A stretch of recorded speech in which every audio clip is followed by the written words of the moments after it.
I think the password was just uppercase. Everything is Yeah, upper, yeah, right? that's true. Yeah.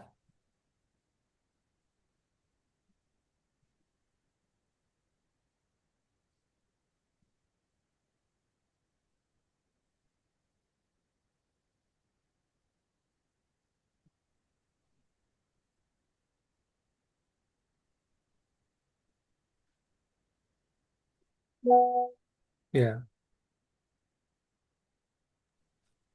नमो अरिहन्ताणं नमो सिद्धाणं नमो आयर्याणं नमो उवचायाणं नमो लोये सर्वसाहुणम्। जय जिनेन्द्र सभी को। So we will continue from where we left off yesterday. And if you by chance have read those 5 or 10 pages that we were talking about, then we can move on to the question answers. A lot of it is going to be similar material. Basically, they'll just keep giving more examples of Nimit, Nimitik, Sambandh, and Upadhyay, Dan, Sambandh, and all that. So, what do you want to do? It's better we read it because then we can. Okay. Okay. We came to the question answer yesterday. Oh, we did already. Okay. Yeah. All right. So let's start. Yeah. Oh, we did finish the last paragraph, something, right? Okay. Yeah. Yeah, this should be relatively easier read. So this is the second part, Dvitiya Khand, Nimittopadan. Okay. Questions, Prashna. So let's start with the first question. Okay. I'll read. Yeah. Question.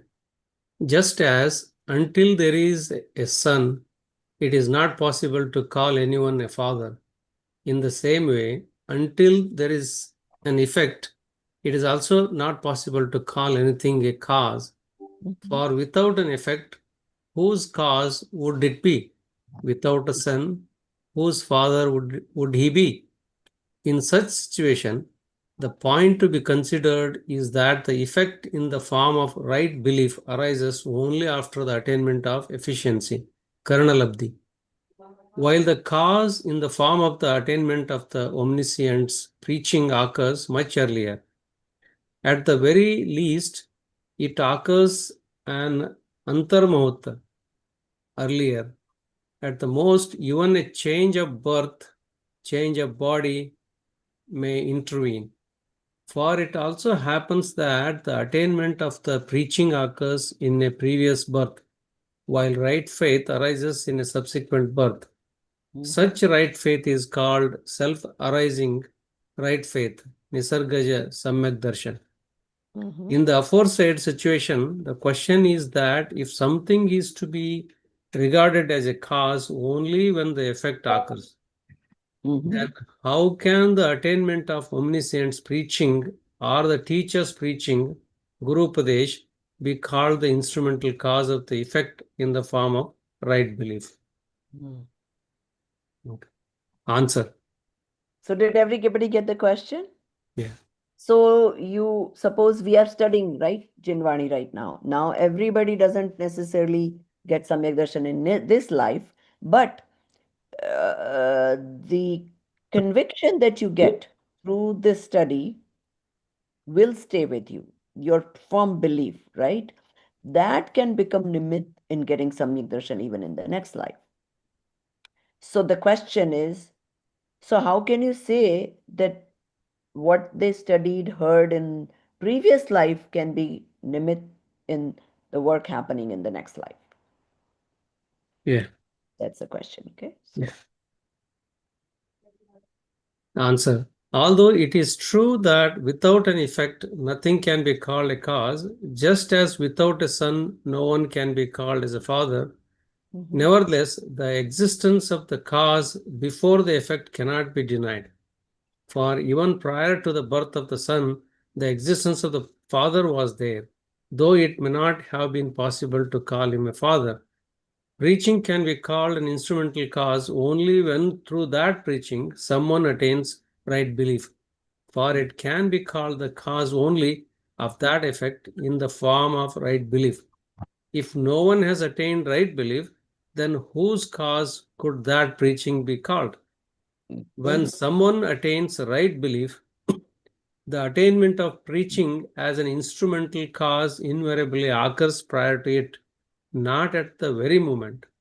From this, it is proven that the instrumental cause in the form of preaching exists before the effect arises, not simultaneously with it. Though one may choose to call it a cause only when the effect has actually taken place. It should also be noted here that, like other effects, the effect in the form of right belief too has two kinds of instrumental causes, internal and external. The internal instrumental cause in the form of destruction of subsidence, subsidence come destruction, or subsidence of faith deluding karma. And the external instrumental cause is the attainment of preaching. The internal instrumental cause is present precisely at the time of the arising of the effect, but the external instrumental cause in the form of the attainment of preaching has already taken place earlier. There is no rule that requires both the internal and external instrumental causes to be present at the very time of the arising of the effect. So everybody got it? Yeah. That any nimit. So for example, when is the teacher going to be called a nimit in somebody passing the exam? Only after they Past, pass the exam, right? Until then, it cannot be called a nimit for that work. Okay. Yeah. Yeah, read two more, then somebody else. Yeah. Second question. If that is the case, then why is it said that preaching will be called a cause only when the effect in the form of right belief has arisen? Answer. Because there is no rule that by hearing the... Am I repeating? Okay, I'm on the right one. It's the same, yeah. Because there is no rule that by hearing the preaching's right belief will necessarily be attained. It may occur and it may not. It may also not occur. Yeah. To make this clear, it is said that preaching will be called a cause only when the listener attains right belief. The fact of the matter is that there is indeed a rule that whenever someone attains the right belief, prior to that, he must necessarily have had attainment the preaching. But there is no such rule that once preaching has been attained, right belief will necessarily follow. This is the reason why, even though the cause in the form of attainment of preaching already exists earlier, it is spoken of only after the arising of the effect. Yeah. So you see, whenever somebody gets Samyak Darshan, there has to be a Deshnalabdhi. Deshnalabdhi, you've heard the right. Now, but the other way doesn't work. One could be listening for 10 lives and still not get Samyak Darshan. Yeah. So that is the correlation there, right? Okay. Question number 3. If that is so, then should the preaching of the Tirthankaras, monks and saints and the learned be called an instrumental cause or not? In the scriptures, all of these have been described as instrumental cause of right belief. Even the holy site of the image of the Jinabimba Darshana, has been called an instrumental cause of right belief. Answer. In general, the preachings of the Tirthankaras, monks and saints and the learned, as well as the sight of image of the Jina, are indeed called instrumental causes of right belief, and they should be so called. But for whom are they causes? Only for those who actually attain right belief. Therefore, when through them as instrumental cause some particular person attains right belief, then their preaching is spoken of as the cause of that effect in the form of right belief. Between the general statement and the particular statement, the difference necessarily arises. So that is implied. Yeah. I've heard this too, like somebody, some Panditji, we call, okay, he says, oh, I live right across the temple, right? So every morning, it's so easy, right? He can just quickly go do darshan before he does any other activity in the morning. And then he said that it is so important because the Jin Bimb darshan is nimit in Samyak darshan, right? Now, suppose for his whatever life, 80, 90 years, every day he's doing darshan. But he doesn't get Samyak darshan till he dies. Mhm. There could be another incidence like people like us here who don't have temples that close by that we can go every morning. But one time you go, and that could become nimit in Samyak darshan. So when you get Samyak darshan, yes, then that Dev darshan became nimit. But that doesn't mean because for 60 years somebody went every day, that does not guarantee it. That's why it's called instrumental in the sense it's not like principle on it. Yes. When effect happens, then there is a Then you can cause. yeah. That is, yeah, namesake, you can say. Right. So it's only 3 pages. Okay, let's get maybe a couple more pages in and then we'll give Okay. it a so Jin Okay. Bimb. So continue. Yeah. Yeah. Yes. So these are to read because they're simple concepts now. Yeah. Question 4. The holy site of the image of the jinnah is called an instrumental cause of right belief, but if a lustful person seeing the nudity of jinnah's image gives rise to lustful disposition, then should that image of the jinnah also be called an instrumental cause of the arising of defilement? Answer. Brother, the fact is that images of the jinnah are primarily instrumental causes of right belief or of detachment, vairagya, and it is for this very reason that they are established.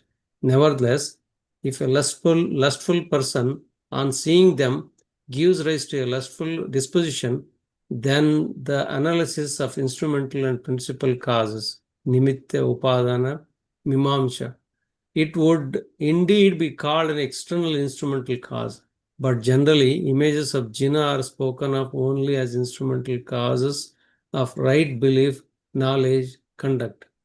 One should recognize the difference between a general statement and a particular statement. A courtesan is generally regarded as an instrumental cause of defilement, but if someone seeing the conduct of a courtesan develops detachment, then should courtesans be regarded as instrumental causes of detachment and given a place in holy sites? No, absolutely Yeah, not. they're just saying that there is a difference between generally and there Yeah. can be exceptions, of course, Yeah. always. So Yeah. No, absolutely not. In places of worship, only the passionless Vitaragi images of jinnah are established as instrumental causes of detachment, and they always will be. Okay. Question number 5. Whether you acknowledge it or not, that courtesan did indeed become an instrumental cause of detachment in the same way that passionless nude Digambara image of the jinnah also became an instrumental cause of defilement. Who denies its instrumentality? The answer is, who denies its instrumentality in that effect? But when it is said that one should remain in the company of right instrumental causes, then for detachment, the instruction is to remain in the company of the learned and righteous, not in the company of courtesan. Primarily, it is the true Deva, scripture, and teacher that are instrumental causes of detachment, not courtesans and the like. That a courtesan becomes an instrumental cause of detachment is only an exception. The conduct of the world does not proceed according to exceptions. For one whose principal cause is fully prepared, a courtesan can also become an instrumental cause of detachment. From such events, the greatness should not be attributed to the instrumental cause in the form of the courtesan, but rather the importance of the principal cause should be understood the greatness of the momentary principal cause. In reality, an effect is accomplished only according to the modification-based eligibility of the principal cause. The instrumental cause is present merely in the form of favorable concurrence. References to instrumental causes are found in many ways in the Jina scriptures. Their context must be rightly understood everywhere. Otherwise, many confusions or misconceptions may arise in the mind. To prevent any kind of confusion from arising in the mind and to keep one's disposition from becoming restless, the nature of the instrumental and principal causes should be understood in depth. So can someone think of a Tirthankar who got Vairagya from watching something? Yeah. So unless he's already in that zone, correct? In the No, we all know this is a famous story. Which Tirthankar got Vairagya? Adinath, I think. Yes. So watching Nilanjana's dance. So then can we generalize, oh, we should all go to watch dances because that gives Vairagya. So that's the point he's trying to make. No, I think it said that, I mean, Nilanjana, Ah. when dancing, he noticed that the change in the body. I mean, No. She died. Yeah, right? that's what. So even though the way this works is as soon as one Nilanjana dies, immediately similar looking, same clothes, another one appears. So that there is no disturbance in the entertainment of the king. Yeah. But even that slightest second when it's changed, it came to Adinath's attention that, oh, look what happened. One died and another one appeared. So that is what gave him the Vairagya. Yeah, not the dancing. Why entertainment, somebody has died and yet no sorrow there. Somebody else appeared. Yeah. So. Question number 6. This subject seems very difficult. All this is for the scholars to understand. What concern does the general public have with instrumental and principal causes? Answer. There is some difficulty in understanding every subject, whatever the subject may be, until one goes into its depth. It will not be understood. It is not possible to grasp a subject by superficially going through it. But it is also not the case that if we refine our attention a little, the subject cannot be understood. If one refines one's attention and makes an effort to understand with interest, then the subject too can come within everyone's understanding. The greatest obstacle is to think that this is only a subject for scholars and that the general public has nothing to do with it. Does the general public not want to seek its own welfare? If one is to seek one's own welfare, then one must understand all of this too. If this had no connection with the welfare of the soul, then why would even scholars waste their time in understanding it? Is their time of no value that they would squander it in needless wrangling over useless subjects? For the welfare of the soul, understanding this subject is absolutely essential. Without understanding it, the path of welfare of the soul is not revealed.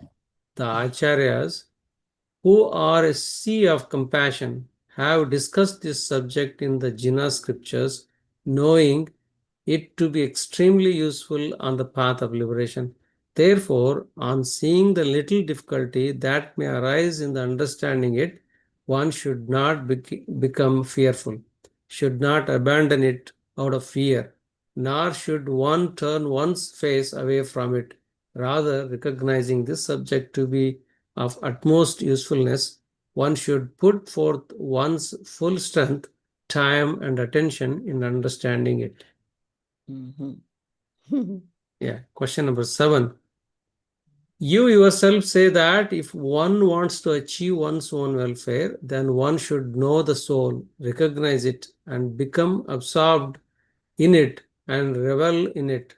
For this alone is the means of being happy. In this, what, what need is there to understand instrumental and principal causes? Answer. The welfare of the soul too is an effect.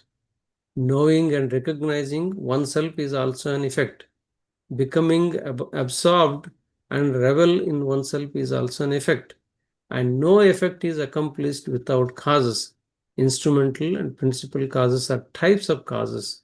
Therefore, for the welfare of the soul for knowing and recognizing oneself, and for becoming absorbed and to revel in oneself, it is absolutely essential to know the true nature well.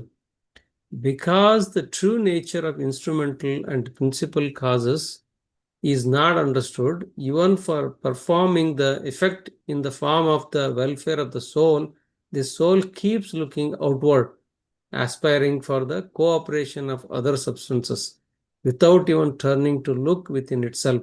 Therefore, it is extremely necessary to understand that the effect of the welfare of one's own soul is accomplished by one's own support, by one's own eligibility, and within oneself alone. External substances are merely instrumental causes in it. Mm. When So that is here why we should be understanding this. So what should be our goal? To where our focus should yeah, be. Right? yeah. When in the nature of substance, the maturation of modification-based eligibility occurs, then instrumental causes are naturally present as well. Therefore, turning one's gaze away from instrumental causes and focusing it on the eternal principal cause, which is one's own eternal, immutable, supreme self, Nija Trikali Dhruva Paramatma, is the path to self-experience. This too is accomplished naturally when modification-based eligibility exists, becoming restless, for it does not accomplish anything. Every effect is fulfilled at its proper time by principal cause in the form of one's own eligibility. And when effect occurs, the corresponding instrumental causes are also present, they need not be sought out. In this way, when there is rigid knowledge of the conjunction of instrumental and principal causes in the effect of the welfare of the soul, the gaze turns away from other substances and becomes oriented towards one's own nature, and self-realization, Atmanubhuti, manifests. At the time of self-realization, the path of liberation, Moksha Marga, manifests in the form of arising of right belief, knowledge, conduct. अभी अरुण जी आपको कैसा लग रहा है? पढ़ सकते हैं आज कि नहीं? तो दिनेश बुरड़ जी पढ़ लेंगे, क्या बोलिए? You're muted, Arunji. Yeah, I just realized that. Question number 8. Since the origination of every effect, instrumental cause is always there along with the principal cause, then why should attention not be given to it? Why should it not be sought out? Answer. When it is already certain that in every effect instrumental cause is always there, then what need is there to search for it? Whenever a substance assumes the intended modification due to modification based eligibility, the suitable instrumental cause is also present. When the Jeev of Lord Mahavir descended from the 16th heaven and was assuming human birth as a Tirthankar, Trishla as the mother and Siddharth as father were naturally present. Did Mahavir's Jeev go searching for them? Whenever any being takes human birth, it is not without parents, but does one ever have to search for parents? Has anyone ever done such a thing, or does everything not simply occur naturally? Just as without searching for them at the time of birth, every human being naturally have parents in accordance with his eligibility. In the same way, every seeker of the soul at the time of self experience or beforehand naturally find suitable instrumental causes. They do not have to be sought out anywhere. When the eligibility of Mahavir's Jeev ripened in the mood of a lion, the pair of ascetics were naturally present as instrumental causes. What effort did lion make to bring about the coincidence? Do all those who remain in the company of wise throughout their lives necessarily attain right belief? You and I have seen many such people who live their entire lives in the company of the wise who serve them and yet gain nothing at all. Question number 9. So Even in ये माँ बाप का example बहुत अच्छा दिया. yeah, And that's correct. also the question before Arunjiri. So when Mahavir in the form of the lion attained the Samyak Darshana, does that lion really see them? I mean, is it mention of? I mean, the scripture Lions say that. I mean, they came. are going and they No, it no, they happened, but came down because the Riddhidhari Muni also have a lot of knowledge. So okay, they knew his time had past almost lives. come. So they came down to give him Okay, both. okay, yeah. Let's continue. Question number 9. Mhm. If even in the company of the wise someone does not attain anything, does this mean that we should not seek company of the righteous? Answer. No, it is absolutely does not mean that. To remain in the company of the righteous is a good fortune of life. For an inclination towards the company of the righteous not only indicates our bright future, but also reflects the pure transformation of our present. If our present transformations were distorted, then we would prefer to remain only in the company of the unrighteous. Even though the company of the righteous is a good thing, not everything is accomplished by the company of the righteous alone. The company of the righteous is merely an instrumental cause. Until there is readiness within us, until eligibility of the principal cause takes place, Mhm. until the gaze turns towards one's own nature, the path of welfare of the soul is not revealed. This too should be well understood. Even after remaining in the company of the righteous throughout life, if one does not attain self realization, the sole reason is that the gaze remained fixed on the company of the righteous and did not turn towards one's own nature. Therefore, remaining in the company of righteous is indeed good, but there is no need to become restless for it. We should certainly acknowledge its importance to the extent it deserves, but we must also remember that just as there is harm in denying importance of the company of the righteous, there is even greater harm in giving it more importance than is necessary. The real truth is only one's own eternal, immutable, supreme soul. It is only in its company that the gain of truth is to be had. Its companionship alone is the true company of the righteous. Object of our faith, the object of our knowledge, and the object of our meditation, dhyana, should be only the eternal, immutable, supreme soul. Those wise and righteous ones who reveal the nature of the eternal, immutable truth are called genuine spiritual guides, Satpurusha. Their companionship too is called the company of the righteous.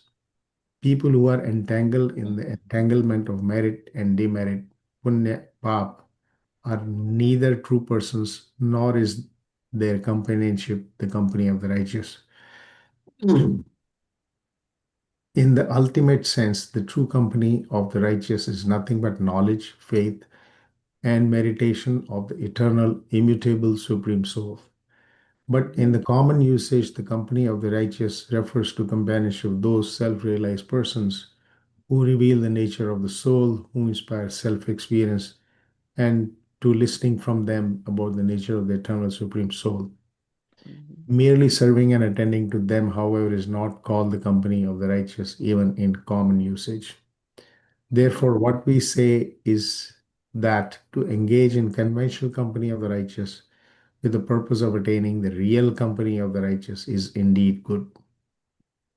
So one thing I want to add is that, they say कि Ideally, the Nishchaya Satsamangam is to just be with your own soul. Be, most people, they feel lonely if they're left alone, right? Versus the real thing should be you should be able to enjoy your own company of your own self.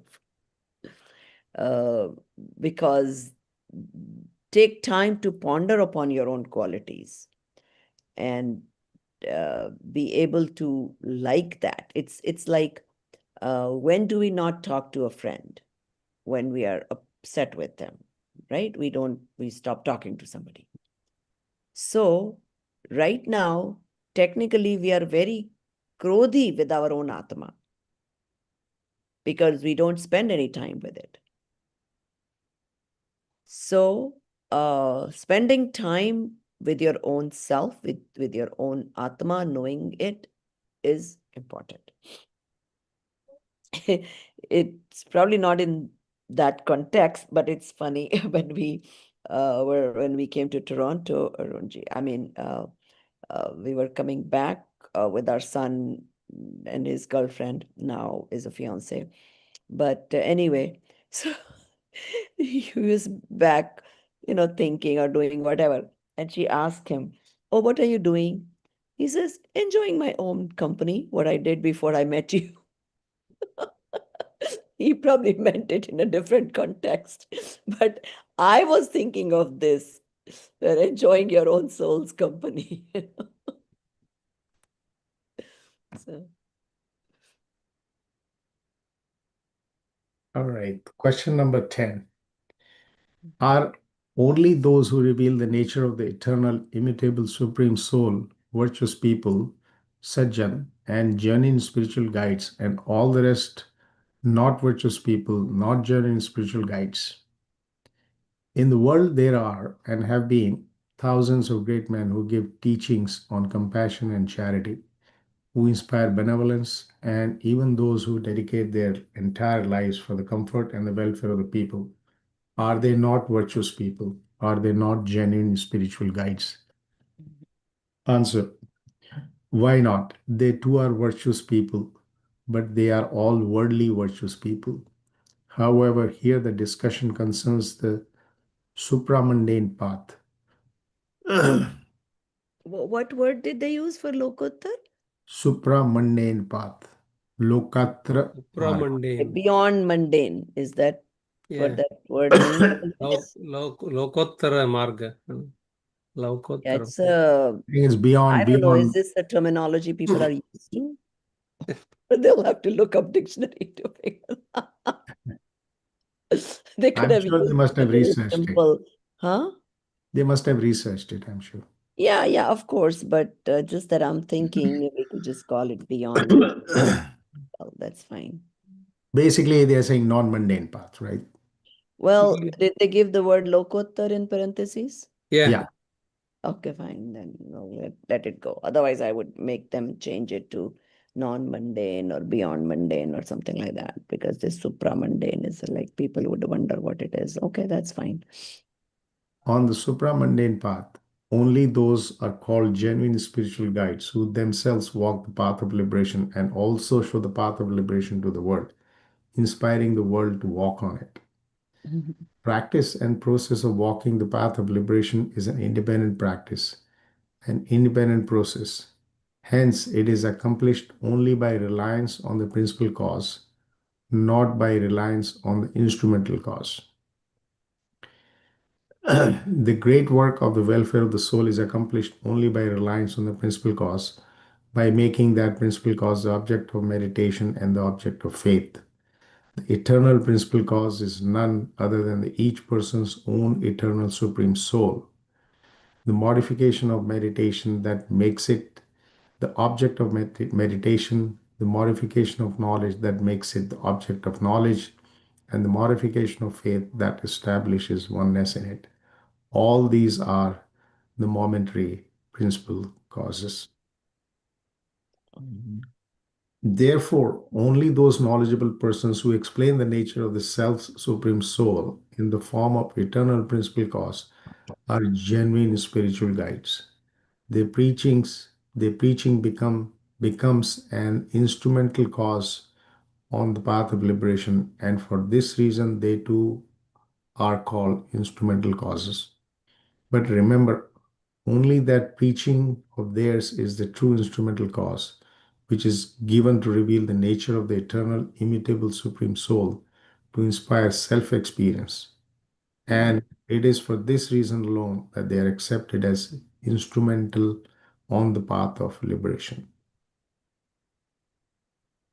Those who have no introduction to the eternal, unwavering Supreme Soul, in whose words its mention never comes, indeed, who on hearing its name or its discussion flare up, become agitated, become restless, and begin to revile those who speak of it, for them, Delhi is still very far away.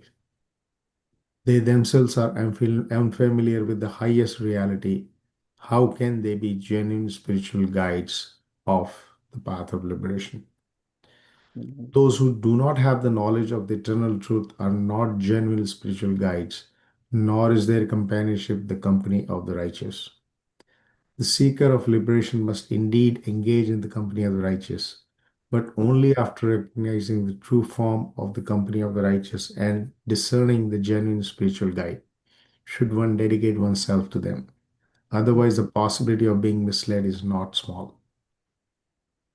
The true recognition of a genuine spiritual guide is precisely this: one who reveals the nature of the eternal, immutable Supreme Soul and inspires one to take refuge in it. Only such a person is genuine spiritual guide.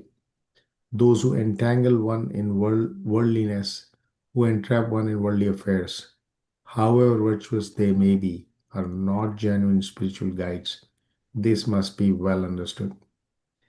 It is extremely important to take care that we do not, in the name of company of the righteous, actually remain in the company of unrighteous.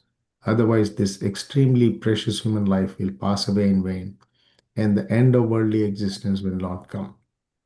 If one is to bring an end to worldly existence, then abandon the belief in instrumental causes and rely instead on one's own nature in the form of eternal principal cause. Take the companionship of, engage with, and take refuge in the genuine spiritual guide who reveals its nature and inspires absorption and delight in it. This alone is a path. All else is deviation. इसमें I have marked two paragraphs as important. One is the second paragraph after the answer on the path of liberation, that paragraph. Ji. And then skip, well, then the paragraph after, like the latter half of that paragraph also. So those are just points to be noted and followed. That's right. I think that's the core of what it's trying to say here. Right, exactly. So Question number 11. these are questions are good because it's not just explaining the further details of Nimittopadan, but also, how to apply it, what to do, when these circumstances come about. So, okay. Question number 11. You are saying that the only genuine spiritual guides who reveal the nature of one's own divine soul are the sole instrumental causes, but we have heard that even the potter is an instrumental cause. Answer. What you have heard is indeed correct, for the potter too is an instrumental cause, but of which effect? In the making of an earthen pot, the potter is the instrumental cause. The pot is an effect, its principal cause is clay, and its instrumental cause is the potter. This has already been clearly explained at the beginning. But here the discussion is about the effect of the form of right belief. The effect of right belief, which is the first step of the ladder to the palace of liberation, has its principal causes the supreme soul or its attribute of faith, and its instrumental cause is the preaching of genuine spiritual guide that reveals the nature of eternal, immutable Supreme Soul. Among the causes of the origination of right belief, the Jinas scriptures speak of five attainments, labdhi. One of these is attainment of the omniscience preaching. This attainment of omniscience preaching is obtained only in the form of the words of a genuine spiritual guide who reveals the nature of the soul. It is accepted as an external instrumental cause in the origination of right belief, for the internal instrumental cause is the destruction, subsidence come destruction, or subsidence of faith deluding karma. Mhm. Instrumental causes and principal causes are types of causes, hence they occur in relation to every effect. In the Jinas scriptures, the Acharyas, using the example of the pot and the potter, have sought to explain the instrumental cause instrumental effect relationship, but that is only an illustration. In reality, each effect has its own distinct principal and instrumental causes. To understand the process of origination of effects, both of these should be seen as occurring with respect to every effect. But here the subject is spirituality, adhyatma. Therefore, the principal and instrumental causes are being applied to the effect in the form of right belief. The consideration here is this: if we are to attain the effect in the form of right belief, to achieve right belief, then what should be done? In this context, it is being clarified that the cause of the effect in the form of right belief is one's own immutable supreme soul in the form of eternal principal cause. Mhm. It is reliance on this alone that leads to the absence of modification of wrong belief, and modification of right belief manifest in its proper time.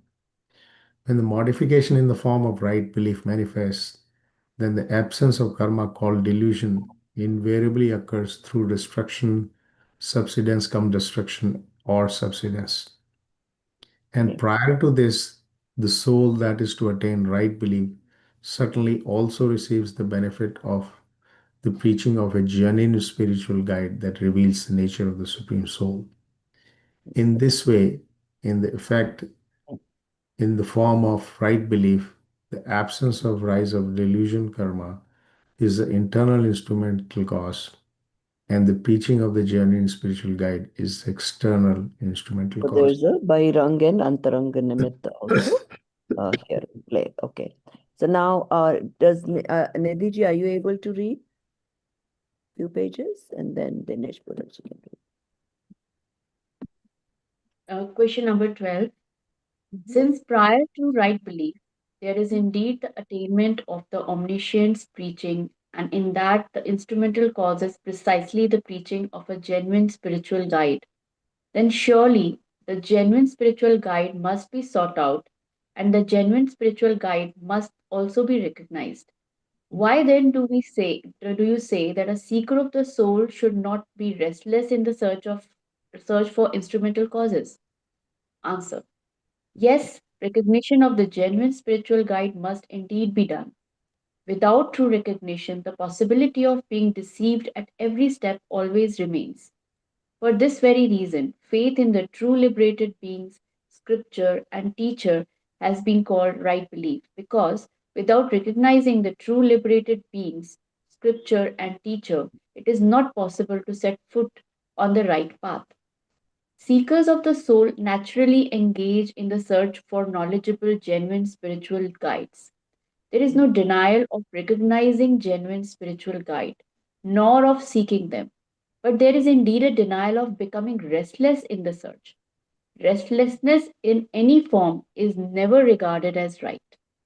In Mhm. truth, the, in truth, the matter is that there is a natural harmony between the substantial cause and the instrumental cause. When substantial cause is ready, that is, when the qualification of the modification matures, then the company of the genuine spiritual guide too is obtained naturally. And even the search for a genuine spiritual guide is naturally fulfilled. Nothing is forced. Everything takes place in a natural way. In the inclination towards the eternal truth, The process of seeking out genuine spiritual guide takes place naturally. Nothing comes from restlessness. The path of self welfare is indeed a matter of natural flow. The quest for the genuine spiritual guide is natural, and so too is the experience and realization of the eternal, immutable. Everything is in every way wholly natural.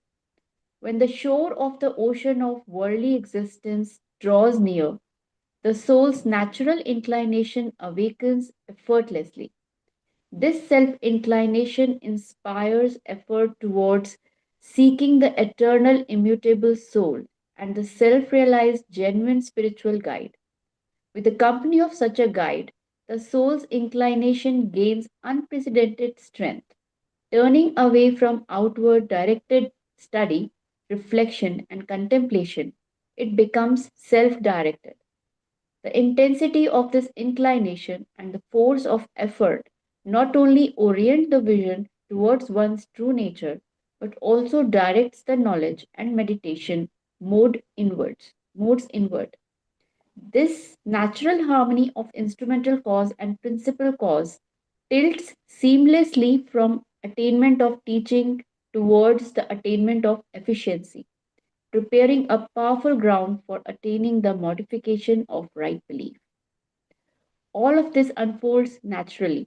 Hence, it is said that the true seeker should not be anxious in the search for instrumental causes. The person endowed with attainment of subsidence come destruction of karma, kshayopasham labdhi, and attainment of feeble state of passions, vishuddhi labdhi, certainly has thoughts of attaining the true path, and so searching and seeking are but natural. In this very process, the search for a genuine spiritual guide also takes place. The search is definitely fulfilled when the attainment of time is ripe. In addition to finding the true Guru and the receipt of his preaching, until the attainment of eligibility ripens, the process of study, reflection, and contemplation continues unceasingly. This duration may be as short as an antarmuhurt or longer, but all of it proceeds without strain, in complete naturalness, and it should indeed proceed so. For the path of liberation is a path of peace, not of tension, not of anxiety. Shall I continue, ma'am? Yeah, so as you see, this is also a very important thing to know. So basically, what they're saying is in any of this process, there is really no room for stress. It should happen naturally. The only effort you're making is to understand the importance of doing it, which should naturally create the interest, which makes you do whatever is needful. Right? Yeah. It's a question. Like, Mhm. how do you find a guru in North America? देखो we did this search for many years, okay? हम भी सुनते थे, specially वो श्रीमद राजचंद्र के उसमें जाओ तो गुरु की इतनी ज्यादा इम्पोर्टेंस की, गुरु गुरु गुरु. सो एक बार हम वहां गए, आगास, जो श्रीमद राजचंद्र की जगह है, right? And all along this question use to bother me that he talked so much about this importance of guru, and there is no mention who was his guru, right? If you notice. तो मैं आगास गई, and then whoever was there, I asked them that Srimad Rajchandra gave so much important of to Sadguru, finding the Guru and all this, and there is no mention of his own Guru.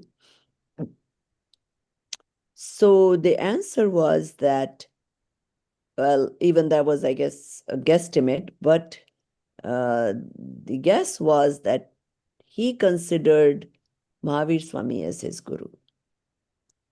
He thought that in some life he had been to some of Saran, because in Srimad Rajchandra's current life, he did not have a guru.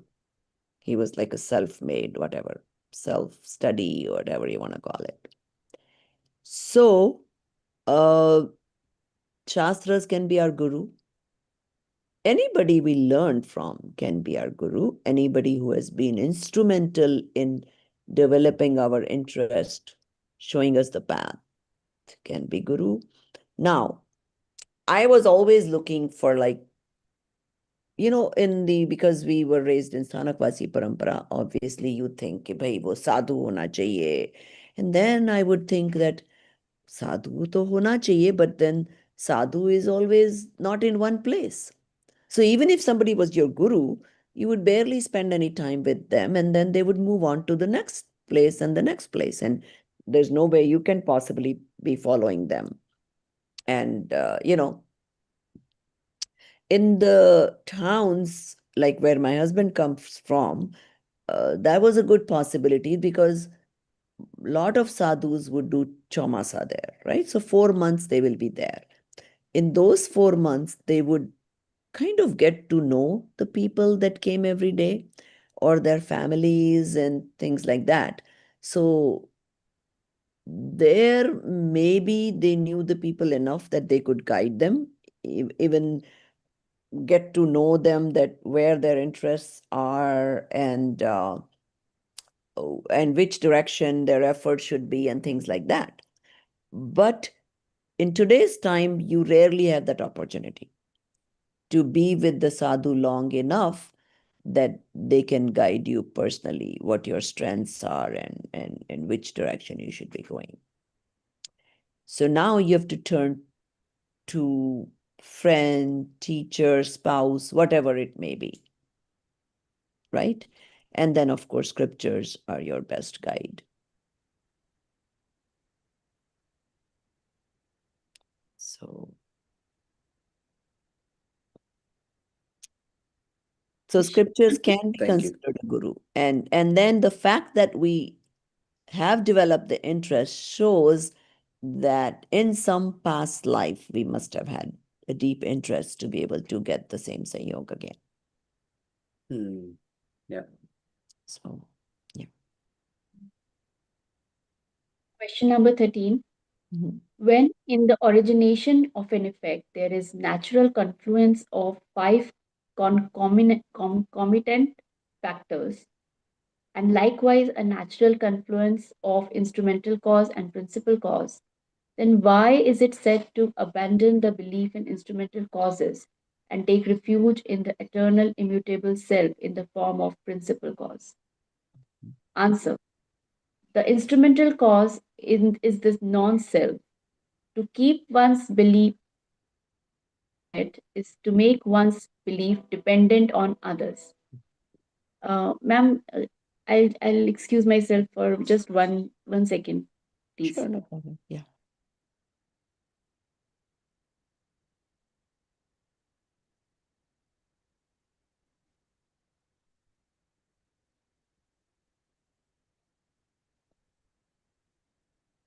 Thank you, ma'am. I'll read again, please. The Sure. instrumental cause is the non-self. To keep one's belief fixed upon it is to make one's belief dependent on others. One's own immutable self is in the form of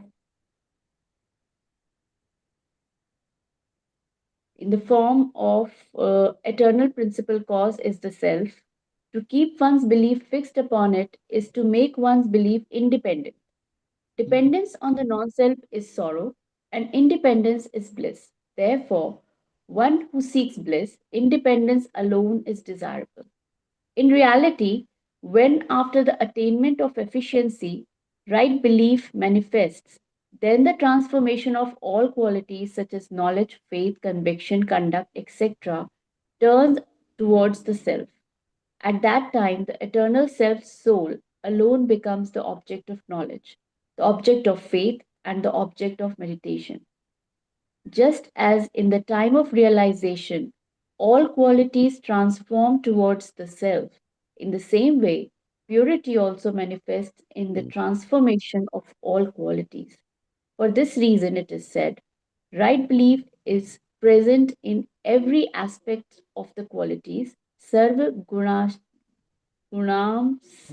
gunam sa Samkitam. Sargunansh Samkit. Sarvagunansh Samkit. The purpose is that right belief shines forth in every part of the soul's qualities. The transformation of the quality of knowledge becomes the right knowledge. The transformation of the quality of conviction becomes the right belief. The transformation of the quality of conduct becomes the right conduct. In the quality of bliss, happiness too is a transcendent joy overflows. After all, is not the indivisible unity of infinite qualities the entire soul itself, the right believer? Question number 14. This is fine, but the genuine spiritual guide who showed us the path to happiness, who indicated the means to attain right belief, to neglect him, to set him aside from our vision, is that not ingratitude? Answer. No, this is not ingratitude. Rather, it is true gratitude because that genuine spiritual guide himself wishes that you withdraw your vision from the entire world and turn it towards your own nature. Therefore, this is in fact obedience to his command. Now tell me, is the disciple who follows the command of his teacher ungrateful or truly grateful? When Guru Dronacharya was testing his disciples, he ordered them to pierce the eyes of a wooden bird placed on a branch of a tree. Before letting them shoot, he asked each disciple the same question: what do you see?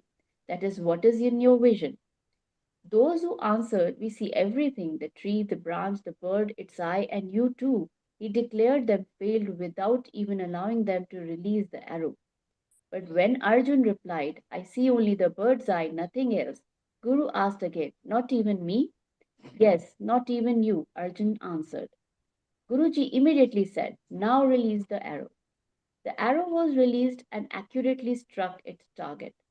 Guruji was pleased only with Arjun, who firmly declared, I do not even see you. He not only said this, but in truth had separated even his teacher from the field of his vision at the moment. This alone is the way to hit the target. Arjun's act was not neglect of the teacher, but the highest honor, for he truly obeyed his teacher's command. Even in the accomplishment of worldly tasks, in striking a target, it becomes necessary to remove the teacher from one's vision. Then, how can the teacher be kept as the object of vision in the great task of self realization?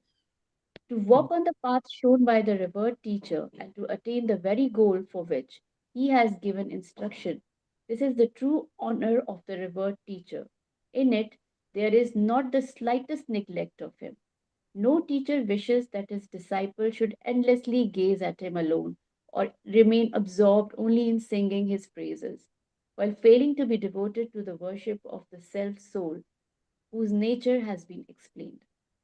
In the heart of a true disciple, the proper place and honor of the teacher always remains, and from time to time they are naturally expressed. Yet, during the period of direct experience, even the teacher does not remain the object of knowledge. This too is the supreme truth, and it must be well understood. Before becoming ready to strike the target, the disciple may indeed remember his teacher,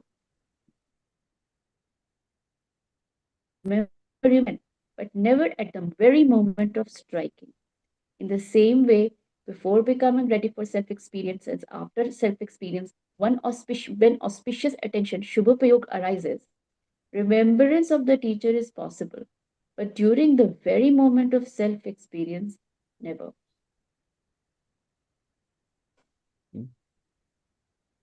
Question number 15. 15. Why should At the this one. remembrance of. Shall I continue, ma'am? Yeah, just read this last one, then Dinesh Burarji can.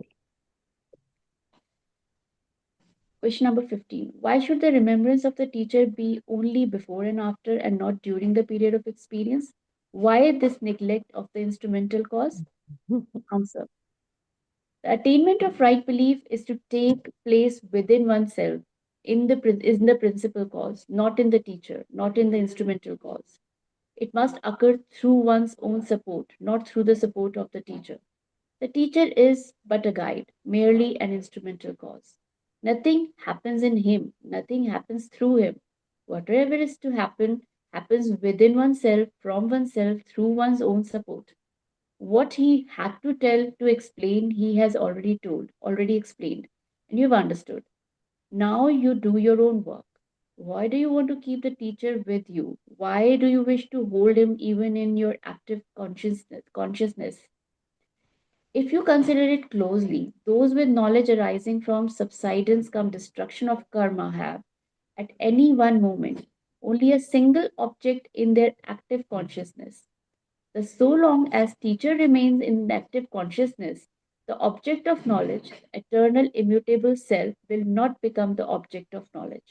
And until the eternal immutable self becomes the object of knowledge, it will not become the object of meditation, nor the object of faith. Until then, self experience will not occur. Dharma, righteousness, will not manifest. Now, The these method of you can mark these 1, 2, 3 points. Okay, so first, okay, go ahead, read. The method of beginning the practice of dharma is this. First, with the teacher's teachings, understand the eternal immutable self in your active consciousness, which is knowledge arising from subsidence come destruction of karmas. Arrive at the true decision. Thereafter, withdraw active consciousness from all that is non-self, such as the teacher, etc., and turn your active consciousness inward. Become immersed in the soul itself. This immersion in the self is the means of self realization, and it is self realization itself. It is beginning of dharma. This is stoppage of influx, samvar of karma. This steadily increases inner stability in shedding of karmas, nirjara, and to merge wholly into the soul for eternity is the true liberation, which is in the form of infinite bliss and the sole supreme object worth acquiring. Param Upadaya. Okay, did everybody get the 4 points?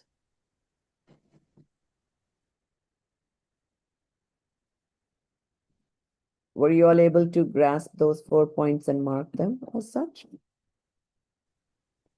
Yes. Arrive at The first one is it's all the experience happens in the No, no, principal no. The cause. first one is guru understand the teacher's understanding from a teacher. yeah. Second one is to make the conviction.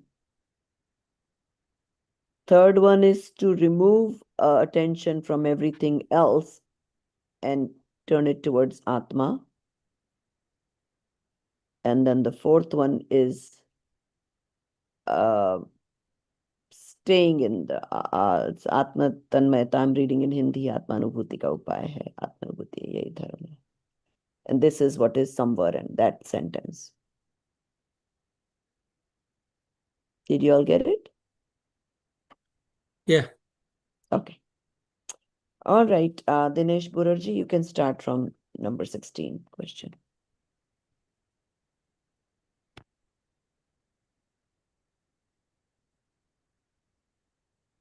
You are on mute. Thank you. Even if not during the time of self-experience, at least before and after one should repeatedly mention the teacher's name, should one not? But an allegation is made against you that compared to others, you mentioned the revered teacher's name less often.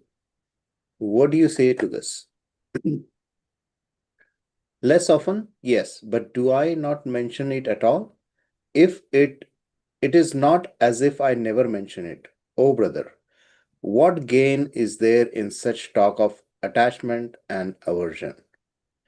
My point is simply that those who think that merely mentioning the teacher's name at every step is devotion to the teacher, and who label as betrayers of the teacher those who do not mention his name at every step, should pay special attention to this fact, that even accomplished acharyas such as Kunda and Amrit Chandra never once mentioned the name of their teachers anywhere. Could it be that they had no teachers? Could it be that in their hearts there was no reverence for their teachers? That is impossible. Oh, brother, reverence is a matter of the heart. It is not something to be displayed for others. Those who trade on reverence cannot grasp this truth. Neither do we ever fail at the appropriate time to take the revered teacher's name, nor do we drag it in at every turn to make capital of it.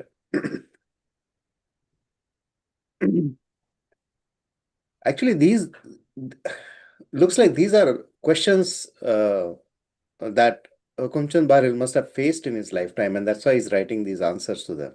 Usually, but sometimes they themselves had these questions and then they researched and got the answers both ways. Okay.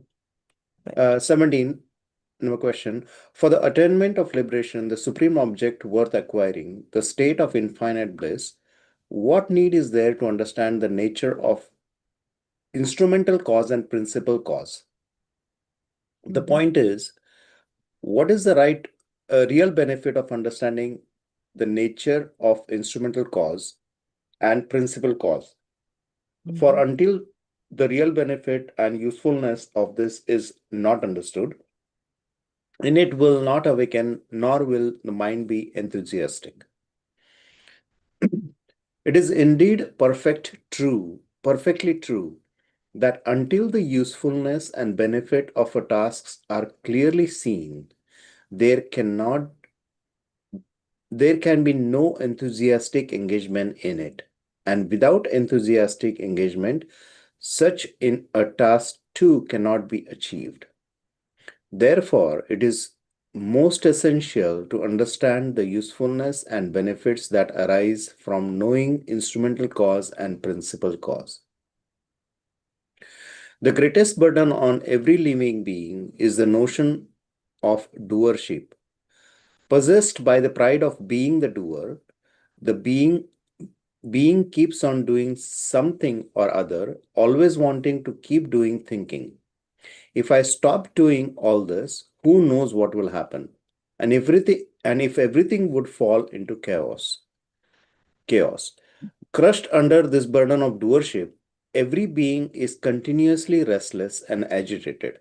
It does not even pause to consider whether the weight under which it is being crushed is real or merely a product of imagination. In the same way, when one realizes that the entire responsibility for one's well being or ill being lies with oneself, and that one's transformation, external substances are only instrumental causes with no real intervention in oneself, then the soul's endless fear definitely comes to an end. The feeling of aversion towards others also diminishes, indeed, nearly disappears. For such aversions towards others arose only from the belief that others have harmed one. Once one knows that in one's own misfortune the other has not contributed, even in the slightest aversions towards him naturally comes to an end. In the same way, when it is understood that no external substance does any good for me, nor can it do so, then attachment towards external substances also ceases.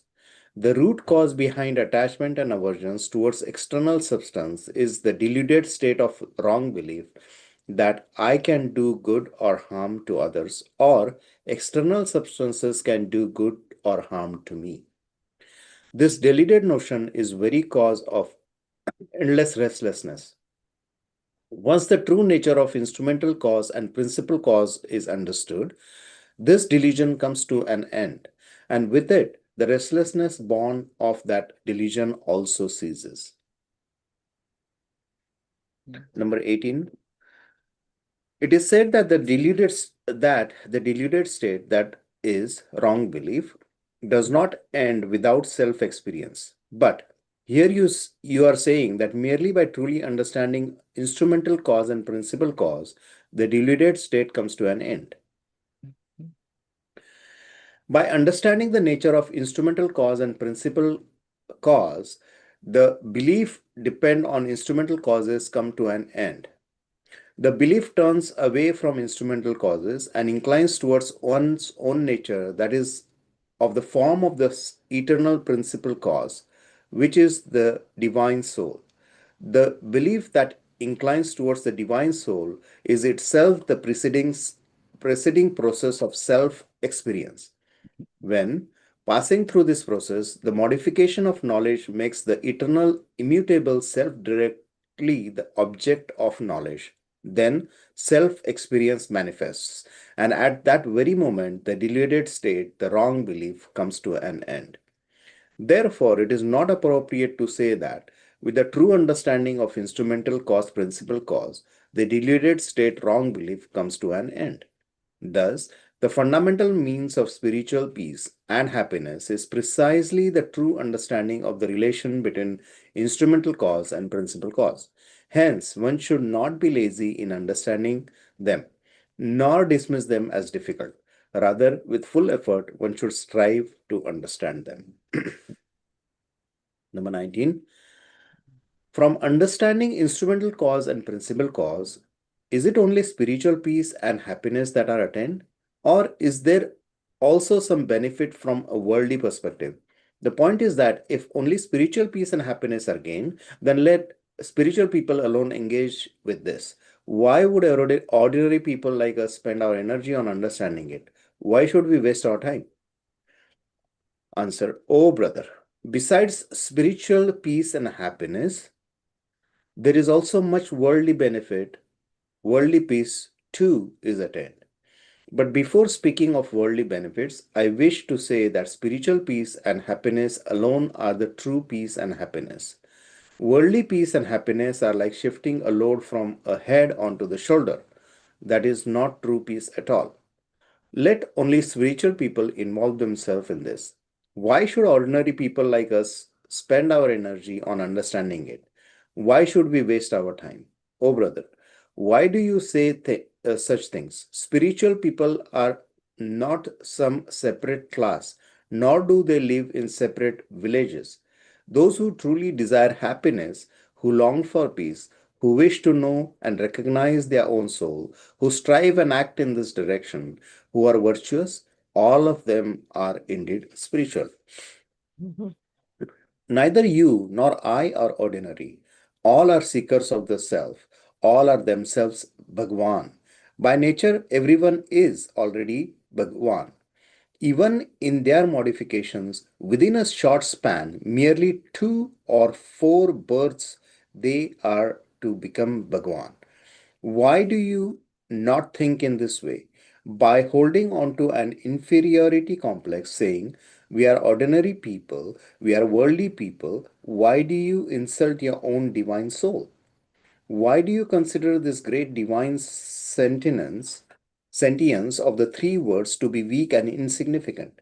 You are a treasury of infinite potencies, a storehouse of infinite attributes, a solid mass of knowledge, a cluster of bliss. Such words of self belittlement do not befit you. Break your sense of belongings in modifications and bring belongings into your true nature. Only then will this poverty of spirit come to an end.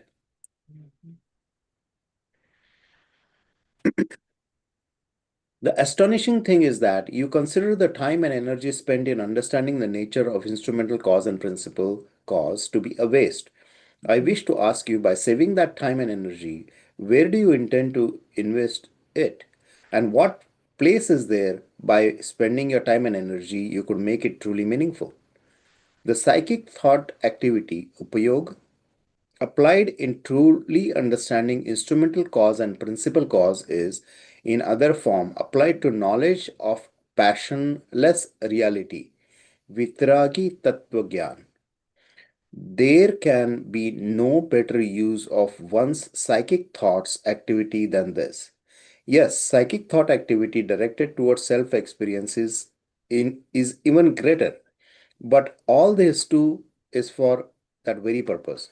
Therefore, the time and energy spent in understanding instrumental cause and principal cause are not wasted. Rather, they bear fruit a thousandfold. They bear fruit a thousandfold.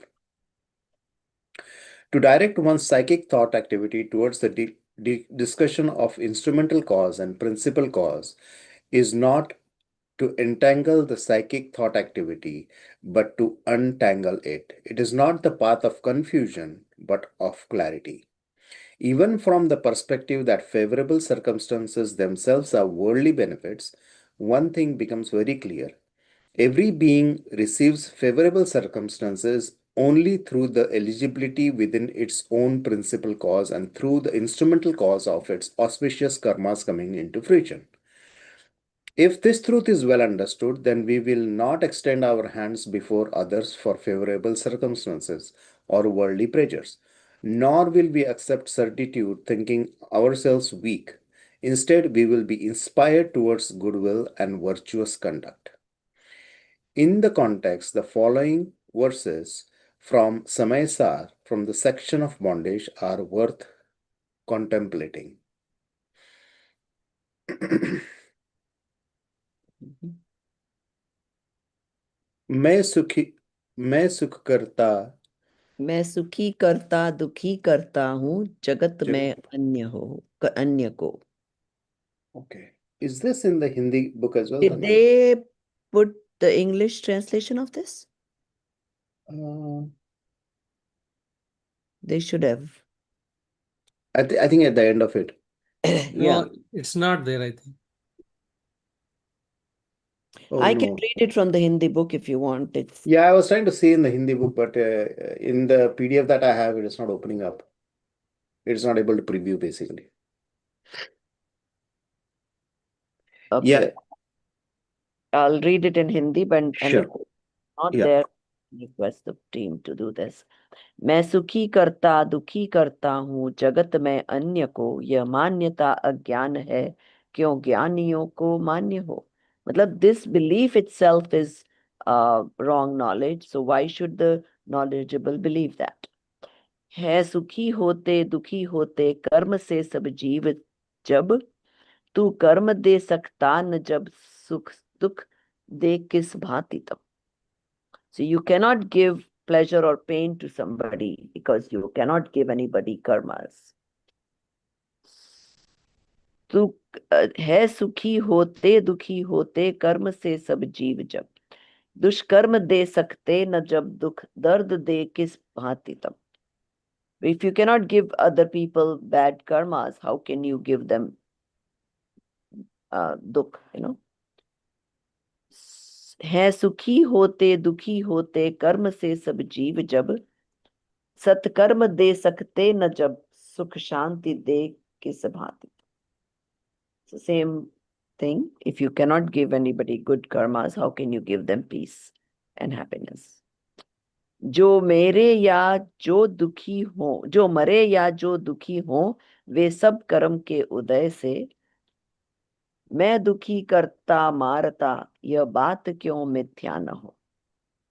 जो ना मरे या दुखी ना हो, सब कर्म के उदय से, ना दुखी करता मारता यह बात क्यों मिथ्या न हो.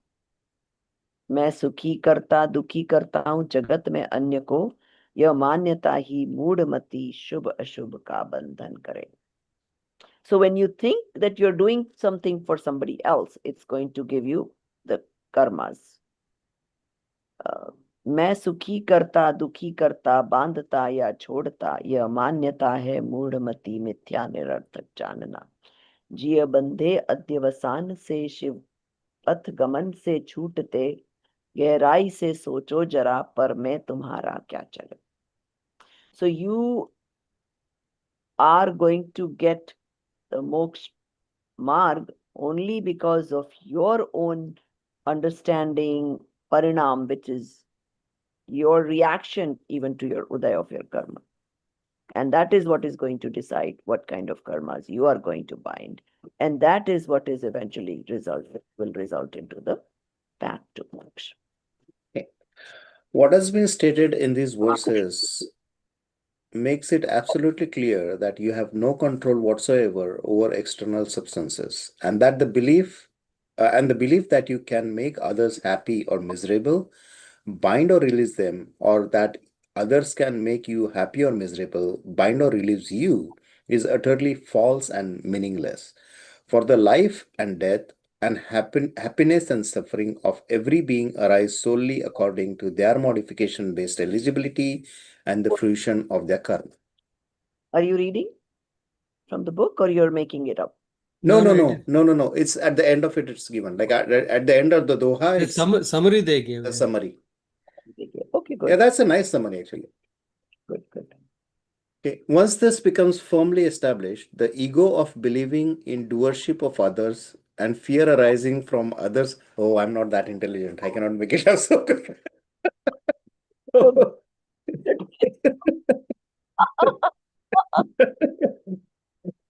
You might want to read this paragraph over and over again. Yeah, I will have to. Once this becomes firmly established, the ego of believing in doership of others and the fears arising from others are completely eliminated. As a result, worldly peace is also attained. With the pacification of the thoughts of doership of others, time too becomes naturally available for spiritual pursuits, and worldly life itself becomes peaceful and blissful. I'll just highlight this thing. Some shivir they did in Dubai, which goes even a step further. Okay, so here they're talking about you get it from your own karma ka uday.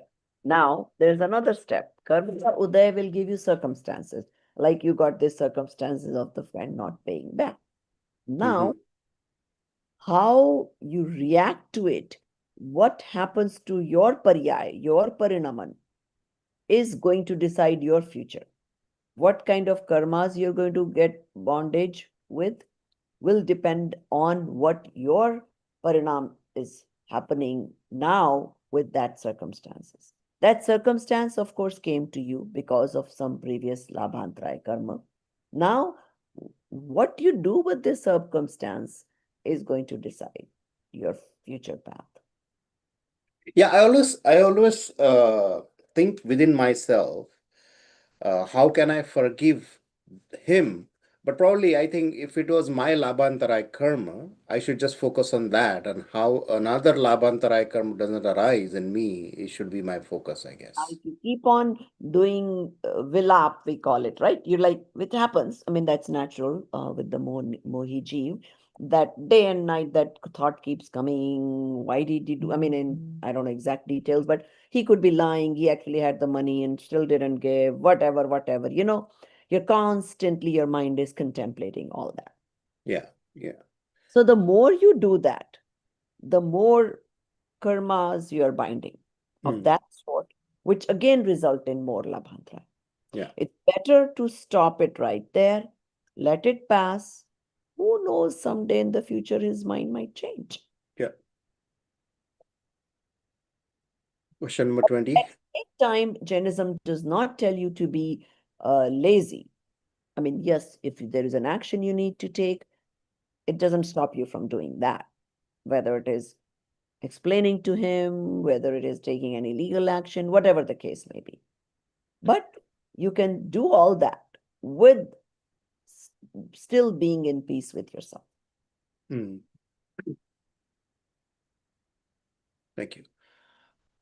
Question 20. It has been said here that circumstances are obtained according to fruition of one's past karmas.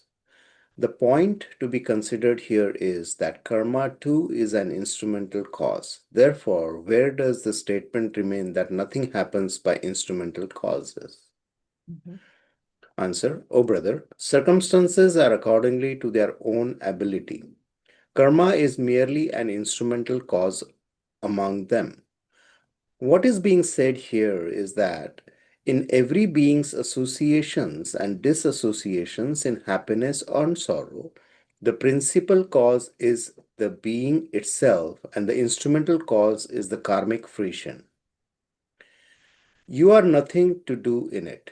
Here, by pointing out both its instrumental and principal causes, you are being freed from the worry of doership. Yet, you do not pay attention to this and instead you single out the emphasis on the instrumental cause. That statement was not made to stress the instrumental cause.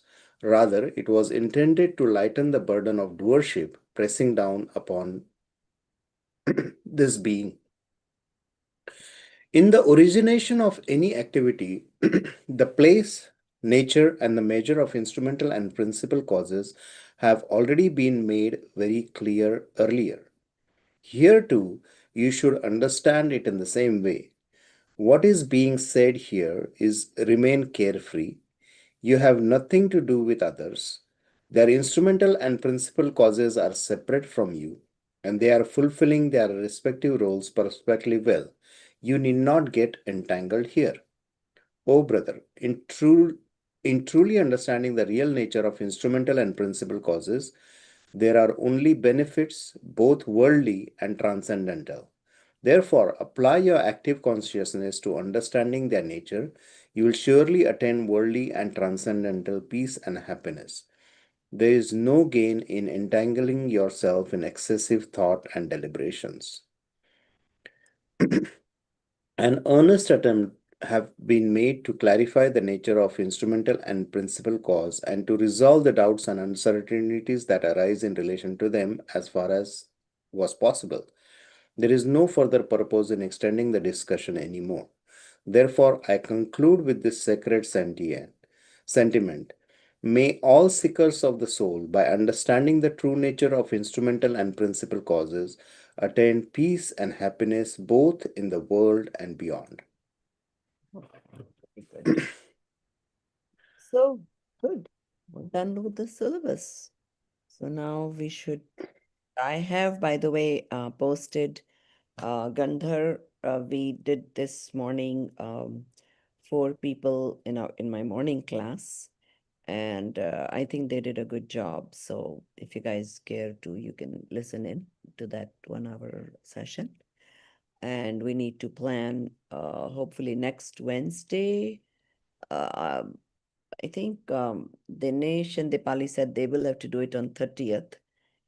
So next week, next Wednesday, we can maybe try to do the rest of the Gandhars.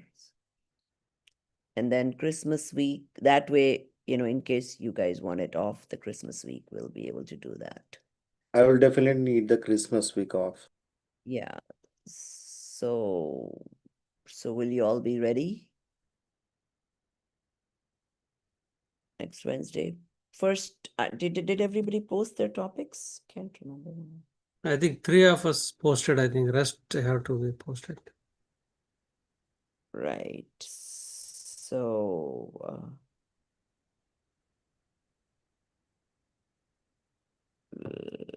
let's see. So everybody good with that?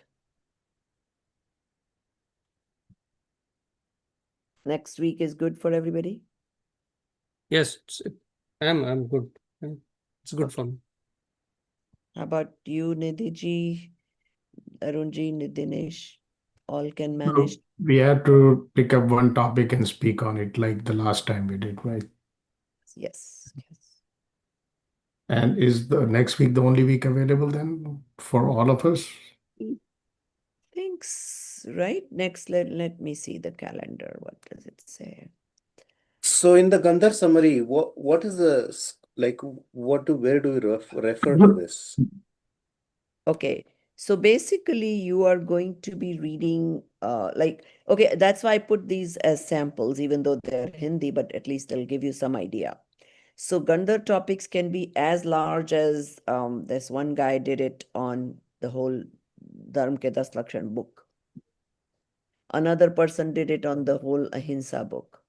And then there was others who did it wait a minute, what was the first one? She did a good job. I can't remember whatever the topic was. So any one topic from the books, Yes. like Pap or Punya and all that. Anything. You could take a chapter, you could take a whole book. Yeah, but try to take a topic,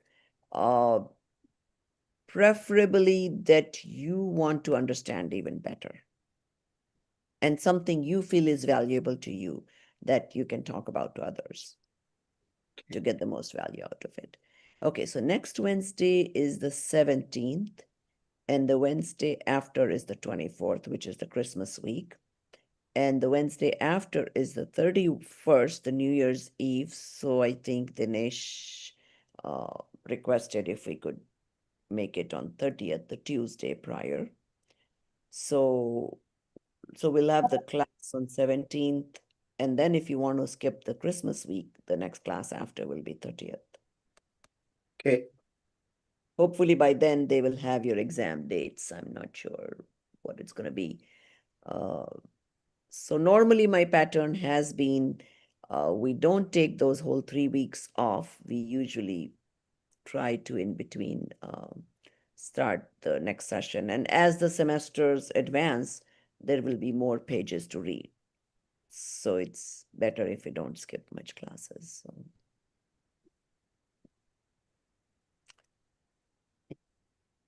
So as many as we can get next week, that'll be good.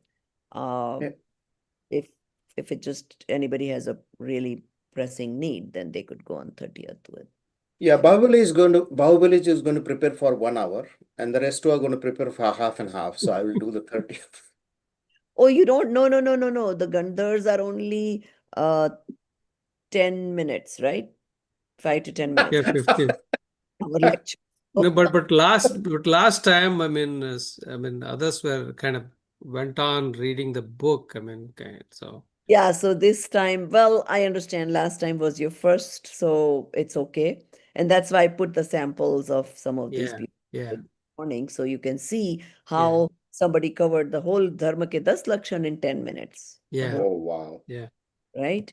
Or so yeah, that way you have a sample to see how to Yeah. No, I think we need to make it like 15, 20 minutes or whatever the minimum, whatever the maximum. Yeah. So right. otherwise we'll be Learning, otherwise, right.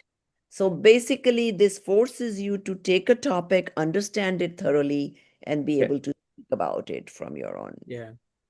Especially my topic, Gunasthana. I mean, it can go on forever, correct? I mean, Yeah, that's not the point, So Yeah. there is a skill to talk about something for hours and hours, and there's a skill to talk about it in a Yeah. very short time, both. And we need to have both. Yeah. So, in fact, the shorter one is more difficult. And because for all the Panditjis, there's never enough time, right? They want to go on Yeah. and on Yeah. about. So, okay. So we're done for today. Good. You have a shorter class today. So.